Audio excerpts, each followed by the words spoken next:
marathon, mon ami, quoi. Toi qui écoutes ce podcast depuis, je vais d'abord te célébrer parce que, waouh, tu fais le marathon de m'écouter tout le temps. Que Dieu te bénisse, que Dieu bénisse tout ce que tu fais, que Dieu ouvre les yeux de ton cœur afin que tu puisses voir la lumière de Christ à l'intérieur. Je prie afin que Dieu ouvre les yeux de ton cœur et que tu puisses voir l'héritage que tu as, l'héritage qui est caché en Christ pour toi. Ouais, je te dis merci d'être là. Et cette semaine encore, on parle des signes du croyant. Et aujourd'hui, on va toucher un autre thème, un point encore plus sensible. Ok, hier nous avons parlé de saisir les serpents et on a vu l'aspect physique et l'aspect métaphorique, non l'aspect direct et l'aspect métaphorique. Maintenant on passe à la quatrième pierre, au quatrième signe sur le front, sur le front des enfants de Dieu, sur le front des chrétiens. Est-ce que tu es prêt là? Dispose ton esprit à Catalambano, le message qu'on va partager aujourd'hui. Allez, moi je suis très fier d'être là. Et toi? Bienvenue au programme Catalambano. Parce que le royaume des cieux est forcé et que ce sont les violents qui s'en emparent. Saisis ce message avec force ce matin avec Pleroma, ton frère. Dans Marc 16, au verset 17 et 18, il est écrit: voici les signes qui accompagneront ceux qui auront cru. En mon nom, ils chasseront les démons. Ils parleront de nouvelles langues. Ils saisiront des serpents. Et maintenant, la suite dit, s'ils boivent quelques breuvages mortels, écoutez bien, s'ils boivent quelques breuvages mortels, il ne leur fera point de mal. Donc aujourd'hui, on parle de ce signe, les breuvages mortels inefficaces. Ok?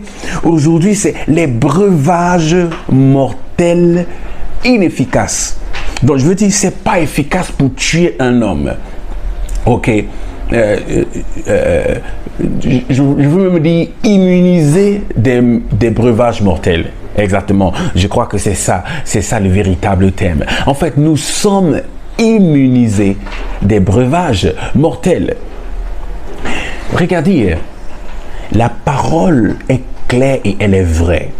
Quand Jésus dit, voici les signes qui accompagneront ceux qui auront cru, il n'est pas en train de nous pousser dans cette optique de démonstration de puissance. Parfois, l'ennemi est tellement rusé et son plan, c'est de nous pousser à démontrer. Souvenez-vous, lorsque Satan arrive devant Jésus pour le tenter, qu'est-ce qu'il dit? Si tu es vraiment le Fils de Dieu, ordonne à cette pierre de se transformer en pain et tu manges. La vérité, c'est que Jésus pouvait le faire. Hein. Ouais, Jésus avait ce pouvoir, cette capacité. Il pouvait le faire, transformer le pain en pierre et manger. Il dit, voilà, tu es le Fils de Dieu. La Bible dit que si tu te jettes, de cette falaise-ci, il ordonnera à des anges de te porter de peur que tes pieds ne touchent le sol. Bien sûr, c'est la Bible qui le dit, mais le diable vient toujours déformer le sens. Hier, nous avons vu les ruses du diable, le serpent. Expose les ruses du diable, saisis le serpent. Donc arrête, expose les ruses du diable. Aujourd'hui, on voit s'ils boivent des breuvages mortels. Donc, c'est pour dire quoi? Dieu ne nous demande pas d'aller boire les breuvages mortels. Non, attends. Parfois, tu peux être là, le Saint-Esprit te dit, la nourriture ici, le cadeau que la personne te donne là, ne prends pas. Mais tu dis que non. Tu dis non, je suis sauvé, je suis en Christ, ça ne peut rien me faire. Ça ne peut rien te faire, ça va te tuer, tu vas mourir, tu vas aller au ciel, mais tu vas mourir. Tu vas perdre ta vie là sur la terre. Qu'est-ce que Dieu dit? Si ils boivent des breuvages mortels, donc on ne te demande pas d'aller boire, mais au cas où tu as bu sans savoir, donc par inadvertance, gars, quand tu vois un serpent qui marche, mon frère, écoute bien, tu vois un serpent qui marche à côté, il marche dans la rue, est-ce que tu vas aller le provoquer? Non. Bien sûr, la Bible dit, s'ils boivent des breuvages mortels, il ne leur arrivera rien. arrivera rien, n'est-ce pas? Bien sûr. Mais on ne te demande pas d'aller arrêter le serpent comme ça là, sachant que non, Dieu a dit saisir le serpent. Si le serpent là te mord, mon frère, si tu n'as pas l'antidote rapide, tu meurs. Maintenant, la Bible dit, ça peut arriver que le serpent te morde. Ça peut arriver que tu arrives chez un ami et juste comme ça, tu le considères comme ton ami et tu lui, je veux dire quoi, il te sert de la nourriture, tu lui fais confiance, tu manges et cette nourriture est empoisonnée. Mon frère, tu es enfant de Dieu, écoute bien, il veut que tu saches ça et que tu le gardes dans ton esprit aujourd'hui, que tu catalambano ça et que la vie soit créée au moment où je parle au nom de Jésus. Tu es enfant de Dieu, tu as bu un breuvage qui voulait te tuer. Tu vas boire, manger, siffler ta bouche, lécher même le plat. Ton ami là va voir comme j'ai dit, ton ami sera étonné en fait que mais attends, tu ne meurs pas. Pourquoi? Pourquoi tu ne meurs pas? Oui, tu ne meurs pas parce que tu es un enfant de Dieu. Parce que sur ton front, il y a ces signes là, ces marques d'enfant de Dieu.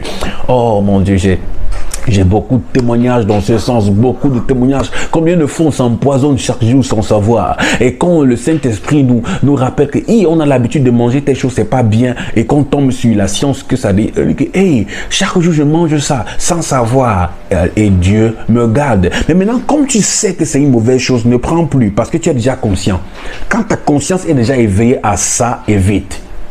Ok, évite. Fuis au maximum.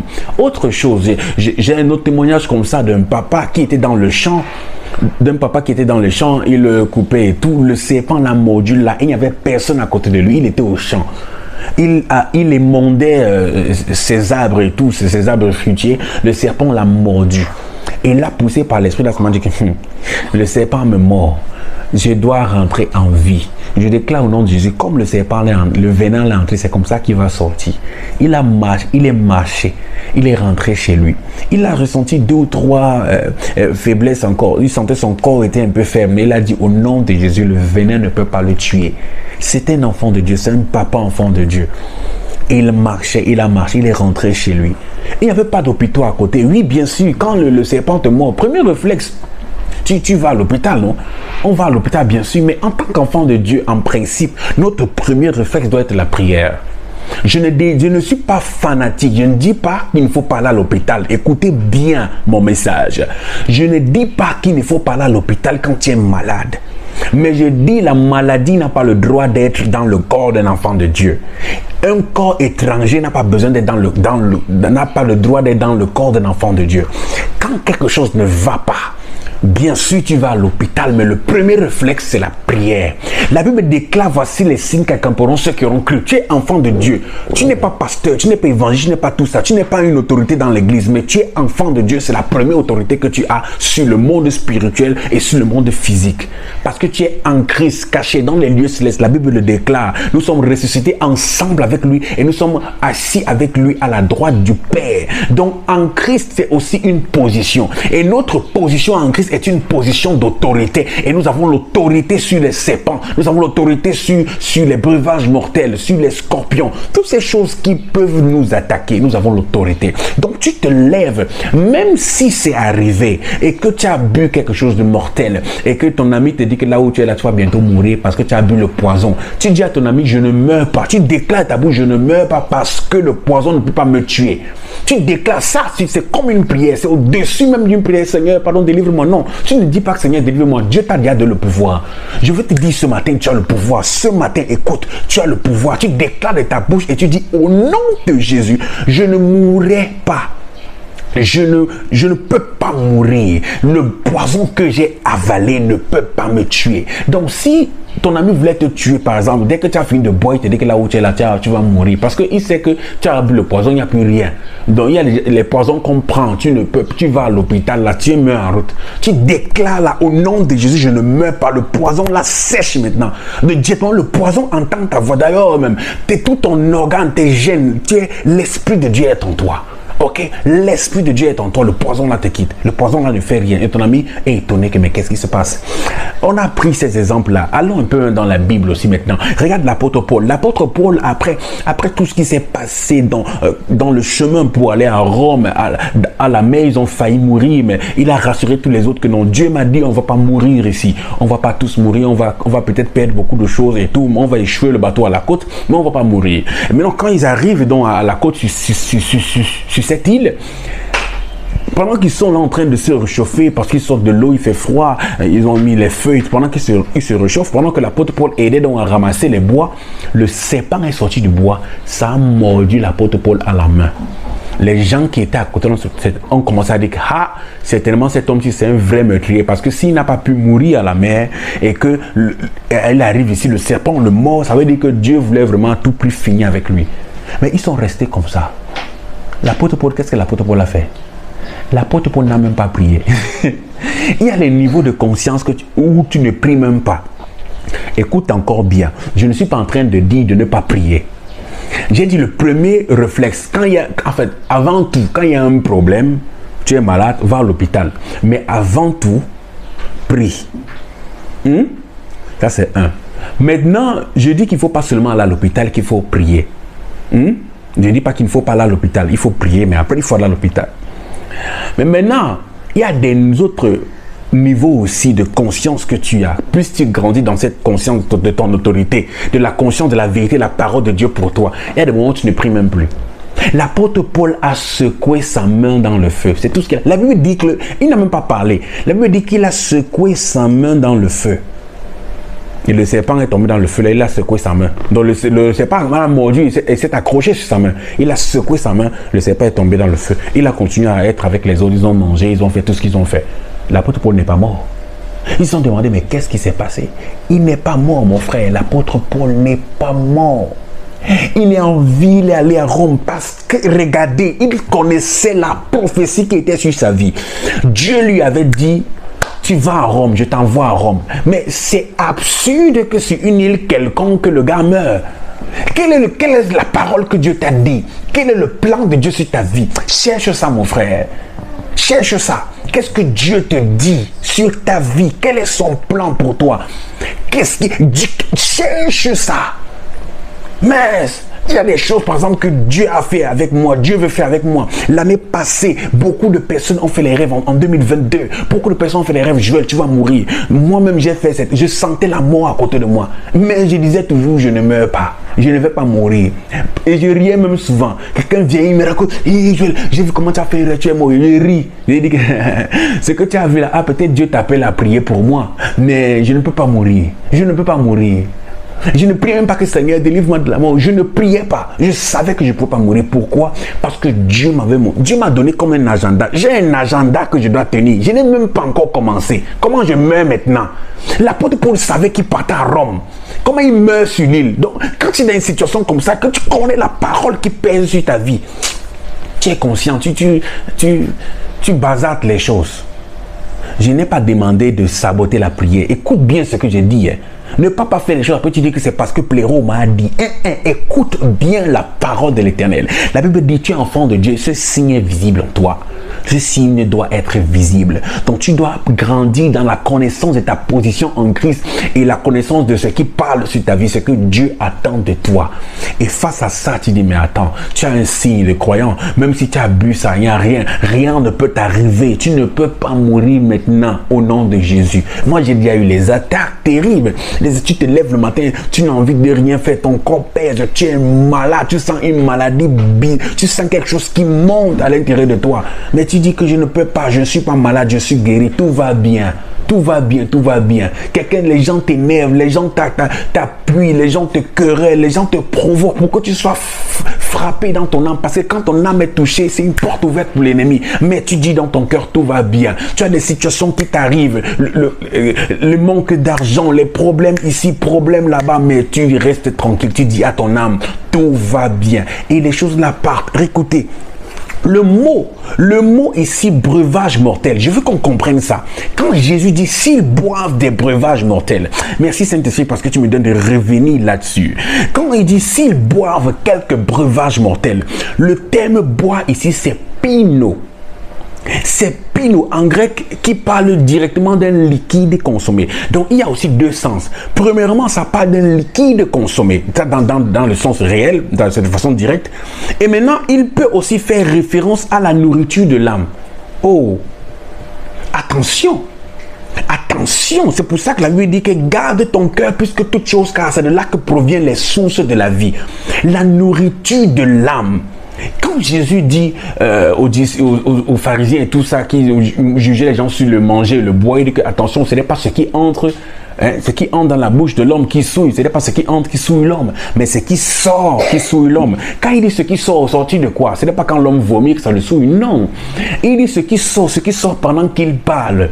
Et la Bible est claire aussi en disant que c'est de l'abondance du cœur que la bouche parle. Donc en fait, quand tu parles, quand tu t'exprimes, quand tu prêches, quand tu fais tout ce que tu fais, tous les discours qui sortent de ta bouche sortent de ton cœur. Et maintenant, qu'est-ce qui nourrit ton cœur? Ce que tu as entendu. Et quand on parle de nourrir ton cœur, on parle comme ça de ton âme. Parce qu'on a expliqué dans la première semaine de la Catalambano, quand on parlait de l'essence même de la vie, on a dit que dans l'âme, il y avait le siège de l'intelligence. Il y avait le siège de l'émotion et de la volonté. L'intelligence, c'est tout ce qui est à l'intérieur de toi comme information. Attention à ce que tu mets comme information. On a dit au départ qu'on ne va pas s'exposer nous-mêmes à des mauvaises informations, on ne va pas nous-mêmes aller prendre des breuvages mortels. C'est ce qu'on a dit depuis le départ. Mais la Bible dit maintenant, si par inadvertance,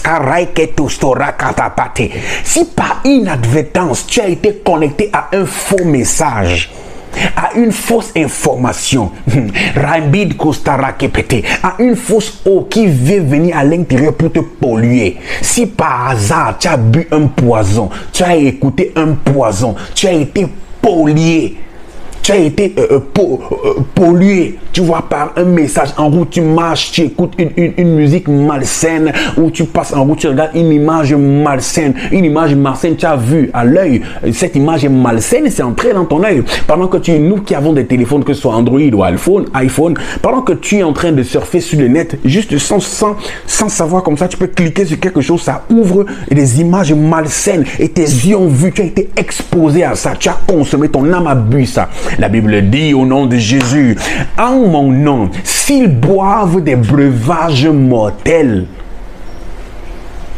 il ne leur fera point de mal. Rakin kosto rakapatele krete suberinai katele krostalabate rekete sto rakate. Je déclare au nom de Jésus, tu es immunisé de tout breuvage mortel au nom de Jésus, physique comme spirituel, comme moral. Je déclare au nom de Jésus, tu es immunisé, tu es immunisé. Tu es immunisé. Je vais prier pour toi afin que ce signe soit visible en toi, que la puissance de Dieu en toi soit visible. La Bible dit, je vous ai donné le pouvoir de marcher sur les scorpions. Je vous ai donné le pouvoir. Je vous ai donné le pouvoir. Jésus parlait toujours de quelque chose qu'il a laissé, du pouvoir. Que ce pouvoir soit manifeste sur ta vie au nom de Jésus.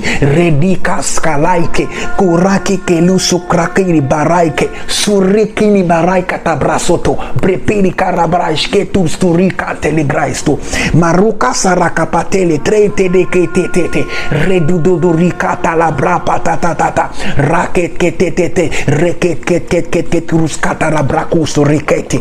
Au nom de Jésus, au nom de Jésus, que cette puissance de Dieu en toi soit manifeste, que cette puissance de Dieu en toi soit manifeste maintenant au nom de Jésus, au nom de Jésus. La puissance de Dieu habite en toi. Tout breuvage mortel ne peut pas t'atteindre au nom de Jésus. Tout breuvage mortel physique dans ton corps physique ne peut pas t'atteindre. Tout breuvage mortel dans ton âme ne peut pas t'atteindre, ni dans l'esprit, parce que tu es caché en Christ de Jésus. Au nom nom de Jésus. Tu es immunisé de tout breuvage mortel. Rien ne peut t'atteindre, aucun poison ne peut te tuer, parce que Christ est ta vie, parce que Christ habite en toi, l'Esprit de Dieu, la puissance de Dieu habite en toi. La Bible déclare dans Romains 8, verset 11, et si l'Esprit de Dieu qui a ressuscité Jésus d'entre les morts habite en vous, combien ne rendra-t-il pas, ne donnera-t-il pas la vie à vos corps? La vie à vos corps. Je déclare au nom de Jésus, tu as la vie dans ton corps. Tu as la vie dans ton corps. Tu as la vie dans ton corps pour transmettre de la vie. Tu as la vie dans ton corps pour éliminer tout ce qui n'est pas de Dieu, tout corps étranger en toi au nom de Jésus.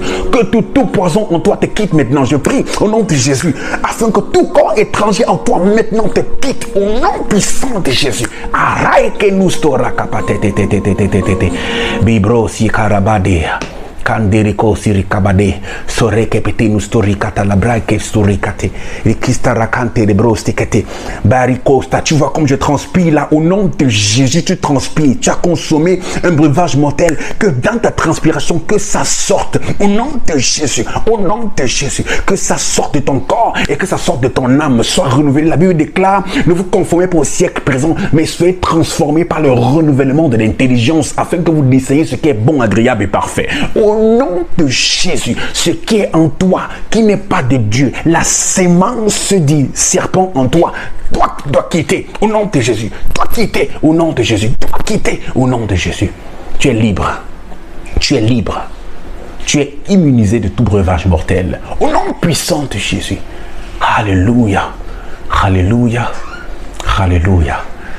Ah, demeure l'âme bénie de Dieu et fais en sorte que cette journée compte. Écoute ça, si de tout ce qui a été dit aujourd'hui, tu n'as rien compris, garde au moins une chose.